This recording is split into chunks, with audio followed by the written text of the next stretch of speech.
ఓం నమో శ్రీ లక్ష్మీ వెంకటేశ్వరాయ శ్రీ మహాగణాధిపతియే నమః. యోంత ప్రవిశ్య మమ వాచమిమాం ప్రసుప్తాం సంజీవయత్యఖిల శక్తిధరస్వధామ్నా అన్యాంశ్చ హస్తచరణశ్రవణత్వగాదీన్ ప్రాణాన్ నమో భగవతే పురుషాయ తుభ్యం. ప్రేక్షకుల నమస్కారాలు తెలియజేస్తూ మనం ఈ వారం అంటే జూలై 5 నుంచి జూలై 11 వరకు ఉన్నటువంటి గ్రహాల యొక్క పరిస్థితిని అనుసరించి మనం ఈ యొక్క వారం మనం ఏ రాశుల వారికి ఎలా ఉంటుంది, ఏ సులభమైన పరిహారాలు మనం చేయాలి, తద్వారా మనం ఇబ్బందుల్ని ఏ విధంగా నివారించవచ్చు, ప్రోత్సాహంతో ముందుకు ఏ విధంగా వెళ్ళాలి అనేటువంటి విషయాన్ని మనం ప్రతి ఒక్కరూ తెలుసుకుని ఆచరించి తద్వారా మనం మంచి విషయాలను స్వీకరించి ముందుకు వెళతాం. మరి ఈ రాశుల్లో ముందుగా మరి మా యొక్క యూట్యూబ్ ఛానల్ ముందర సబ్స్క్రైబ్ అవ్వండి. పుల్లెల సత్యనారాయణ అనే యూట్యూబ్ ఛానల్ ఉంటుంది, దాంట్లో భాగవతం ప్రసారం అవుతుంది, షార్ట్స్ పెడతాం, అనేకమైనటువంటి కార్యక్రమాలన్నీ కూడా చేస్తూ ఉంటాం. ప్రతి ఒక్కరు కూడా తప్పనిసరిగా చూడండి. ఇంకా మూడవది విషయం ఏంటి అంటే, ఈ వారం ముందుగా మన గ్రహాల యొక్క పరిస్థితులను అనుసరించి మేషరాశి గురించి తెలుసుకుందాం. వృశ్చిక రాశి. ఈ వృశ్చిక రాశి వారికి చంద్రుడు చతుర్థ, పంచమ, షష్టమ, సప్తమ స్థానాల్లో సంచారం. వారం యొక్క మొదటి 3 రోజులు పెద్దగా అనుకూలంగా లేదు, కానీ బుధవారం నుండి శనివారం వరకు బ్రహ్మాండంగా అనుకూలంగా ఉన్నది. ఇంకా మిగిలినటువంటి విషయాల్లో మరి ఈ రాశి వారికి గురుడు మీకు భాగ్యస్థానంలో గురుడు చాలా యోగవంతంగా ఉంటాడు. అంటే ఈ యొక్క గురుబలం ఉండడం వలన కుటుంబ ఆర్థిక సంతానపరమైన వ్యవహారాలు ప్రోత్సాహకరంగా ఉంటాయి. విద్యార్థులకు మంచి అవకాశాలు లభిస్తాయి.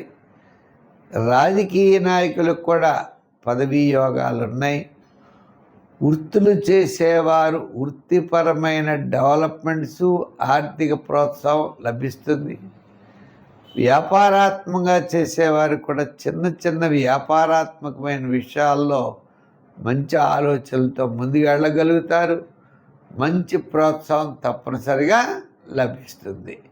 ఇంకా ఈ యొక్క వృశ్చిక రాశి వారికి గత 4 వారాల కంటే ఈ వారం అనుకూలమైన పరిస్థితులు ఉన్నాయి. కొన్ని ముఖ్యమైన నిర్ణయాలు తీసుకుంటారు, శుభవార్తలు అందుతాయి, మంచి ఆలోచనతో ముందుకు పెడతారు.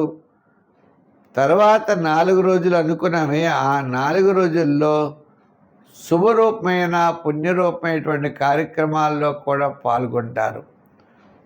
వ్యాపారాత్మకంగా చూస్తే పార్ట్నర్షిప్ విషయంలో, పెట్టుబడుల విషయంలో ముందుకు వెళ్ళగలుగుతారు.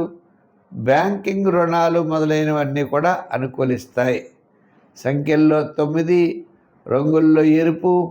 ఆరాధనలో ఎవరిని ఆరాధిస్తే బాగుంటుందంటే, మీరు అమ్మవారి యొక్క ఆరాధన చేయండి, విశేషమైనటువంటి ఫలితాలు ఉంటాయి ఉన్నది.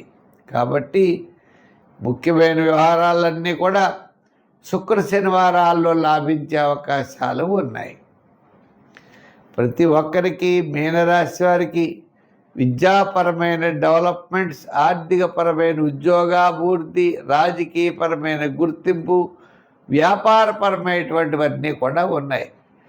ఈ రాశి వారికి ఇంత బ్రహ్మాండంగా ఉన్నప్పుడు శాటర్న్ యొక్క మైనస్ కూడా ఉన్నది.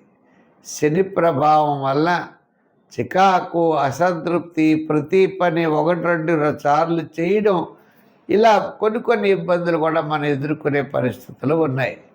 అంచేత అధికారులు రాసేటప్పుడు, రాజకీయ నాయకులు మాట్లాడేటప్పుడు, వ్యాపారాత్మకంగా విషయాల్లో, నూతనమైన వ్యాపార పెట్టుబడి విషయాల్లో జాగ్రత్తలు తీసుకుని మాత్రం ముందుకు వెళ్ళాలి. సంఖ్యల్లో 3 వాడండి. ఆరాధనలు వెంకటేశ్వర స్వామి వారిని, విష్ణువుని బాగా ఆరాధించండి, మంచి ఫలితాలు ఉంటాయి. స్వస్తి. ఈ కార్యక్రమాన్ని మీరు చూసి ప్రతి ఒక్కరు కూడా ముందర మా ఛానల్ సబ్స్క్రైబ్ చేసుకోండి, లైక్ చేయండి, షేర్ చేస్తూ ఉండండి. మా యొక్క ఛానల్లో భాగవతం పెట్టాం. ఇప్పటికప్పుడే 90 భాగాలు పైన భాగవతం పెట్టాం. ప్రతిరోజు కూడా భాగవతం పెడుతున్నాం, చూడండి. ఆ భాగవతాన్ని 10 మందికి అందివ్వండి. ఆ వాసుదేవుడి యొక్క అనుగ్రహం మీకు మాకు అందరికీ ఉండాలని కోరుకున్నాం. ముఖ్యంగా మా యొక్క ఛానల్లో లైక్ చేసిన వారికి, షేర్ చేస్తున్న వారికి అందరికీ కూడా ప్రత్యేకమైనటువంటి అభినందనలు. భగవంతుడి యొక్క ఆశీస్సులు మీకు లభించాలని చెప్పి కోరుకుంటూ, వచ్చే వారం మరిన్ని విశేషాలతో కలుసుకుందాం. సర్వే జన సుఖినో భవంతు. స్వస్తి.